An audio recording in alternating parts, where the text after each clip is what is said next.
सुंदरवन जंगल में सारे पंछी एक पेड़ के पास इकट्ठा हुए थे। अभी तो सर्दियाँ शुरू ही हुई है, तो इतनी ठंड पड़ी है। पता नहीं आने वाले दिनों में ठंड कैसी होगी। तभी वहाँ पर सूचना पक्षी सूचना देने के लिए आ जाते हैं। सुनो सुनो सुनो, सुंदरवन जंगल के वासियों सुनो। सूत्रों के अनुसार हमें यह पता चला है, आने वाले कुछ दिनों में जंगल में ठंड की लहर आने की संभावना है।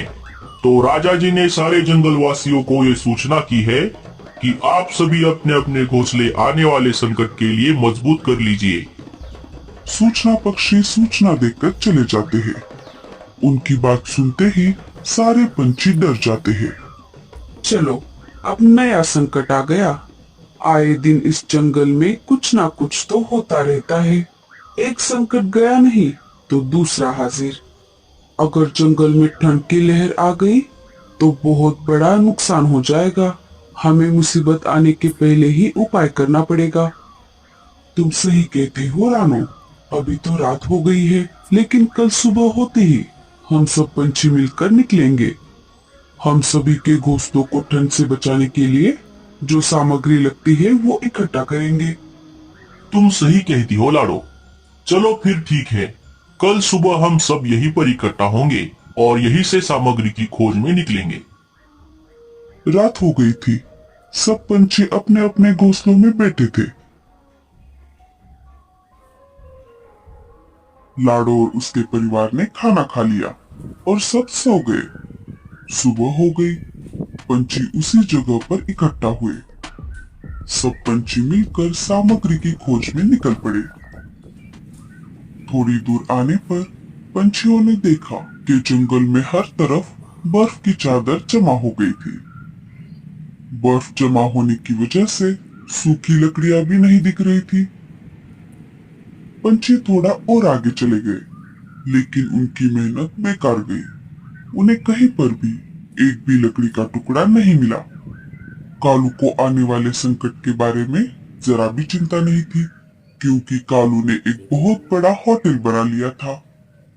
होटल के सारे कमरे इतने सक्षम थे कि वो आने वाले सारे मौसम को झेल सकते थे।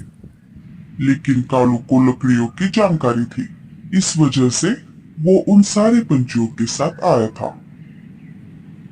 ओई माँ, मर गई रे, मेरा पैर। अरे मीनू मौसी, क्या हुआ आपको? लगता है मेरे पैरों में मोच आ गई है। अब मैं ज्यादा देर तक नहीं उड़ सकती। मैं अब और आगे नहीं आ सकती। मैं यहीं से वापस चली जाती हूँ। जो होगा देखा जाएगा। हमें सूखी लकड़ियां मिल सकती है, लेकिन हमें थोड़ा और आगे जाना पड़ेगा। कालू भैया, हम सब बहुत थक गए हैं और आगे हम नहीं जा पाएंगे। हाँ कालू भैया, अगर हम आगे चले गए तो वापस आते आते ठंड की वजह से हम मर जाएंगे। हम यहीं से वापस चलते हैं। अच्छा ठीक है, चलो हम यहीं से वापस चलते हैं। जो होगा देखा जाएगा। सारे पंछी वापस अपने जंगल में आ जाते हैं। वापस आते आते उन्हें रात हो गई थी और सारे पंछी भी बहुत थक गए थे।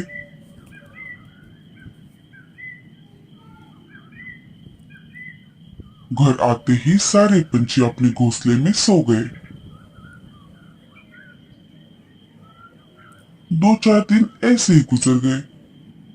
एक दिन लाडो बाजार से सब्जियां खरीदकर अपने घर वापस जा रही थी। तभी रास्ते में उसे कालू कौवे का होटल दिखाई दिया। लाडो कालू से मिलने उसके होटल चली गई। कालू होटल के बाहर ही रिसेप्शन काउंटर पे घोड़े बेचकर सो रहा था। लाडो ने कालू को आवाज लगाई। कालू भैया, अरे ओ कालू भैया, उठ जाइए। कालू नींद से जाग जाता है।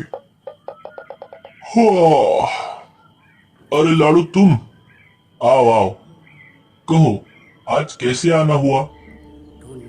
मैं बाजार से सब्जी खरीदकर घर जा रही थी, तो मैंने सोचा क्यों ना जाते जाते आपसे मिलती चली जाऊं। मैंने तो सोचा था कि आपको मुझसे मिलने के लिए 1 सेकंड का भी वक्त नहीं होगा। आपका होटल ग्राहक से भरा पड़ा होगा। मैंने भी यही सोचा था लाडो, लेकिन तुम तो देख रही हो मेरा होटल एकदम खाली है। बहुत दिन हो गए, एक भी ग्राहक नहीं आया।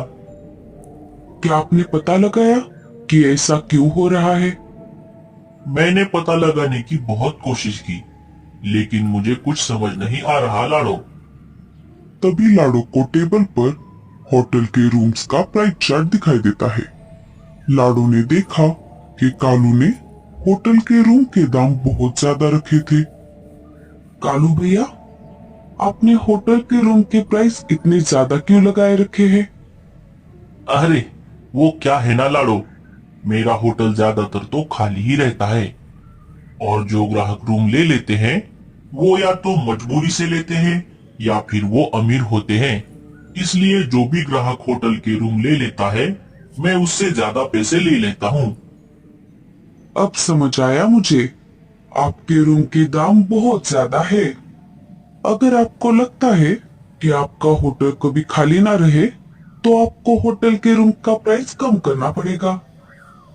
शायद तुम सही कह रही हो लाडो, मैं आज और अभी से होटल का सारा सिस्टम ही बदल दूंगा। कालू भैया, मेरे दिमाग में एक आइडिया है। अगर हम मेरे आइडिया को इस्तेमाल करेंगे तो आपका होटल इस पूरी सर्दी में हाउसफुल रहेगा। अरे वाह लाडो, ऐसी कौन सी आइडिया है तुम्हारे पास, जल्दी बताओ। कालू भैया, आपको तो पता ही है, आने वाले दिनों में जंगल में ठंड की लहर आने वाली है। अगर हम जंगल के सारे पंछियों को आपके होटल के रूम कम रेट में दे देंगे, तो सर्दियां खत्म होने तक एक भी रूम खाली नहीं रहेगा।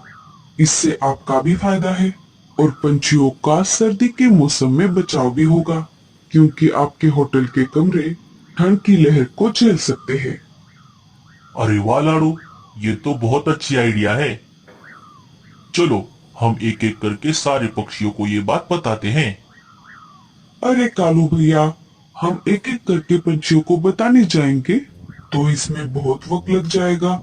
इसके बजाय हम एक काम करते हैं, हम पोस्टर छपवाते हैं और जगह जगह पर लगवा देते हैं। इससे हमारे जंगल के भी पंछी आएंगे और साथ ही साथ दूसरे पंछी भी आएंगे जिनके घोंसले कमजोर हैं। सही कहा तुमने लाडो, चलो फिर। लाडो और कालू मिलकर पोस्टर छपवा देते हैं। जैसे ही पंछी कालू के पोस्टर्स देखते हैं, वो एक एक करके कालू के होटल में पूरी सर्दियां बिताने के लिए आ जाते हैं। देखते ही देखते कालू का पूरा होटल ग्राहकों से भर जाता है।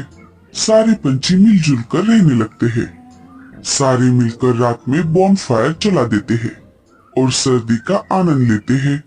2-4 दिन ऐसे ही बीत जाते हैं और पड़ोस वाले जंगल के लुटेरे पंछियों को इस बात की खबर मिल जाती है कि सुंदरबन जंगल के सारे पंछी एक होटल में ठहरे हुए हैं और पूरा जंगल खाली है। सब लुटेरे पंछी मिलकर ये प्लान बना लेते हैं कि एक एक करके वो पूरे जंगल के पंछियों के घोंसले लूट लेंगे। इधर कालू के होटल में सारे पंछी आराम से रह रहे थे और रात के समय लुटेरे घरों को लूट रहे थे।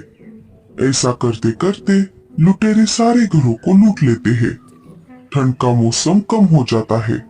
पंछी अपने अपने घरों की तरफ वापस आ जाते हैं और देखते हैं तो क्या, उनके घर का सारा सामान चोरी हुआ होता है।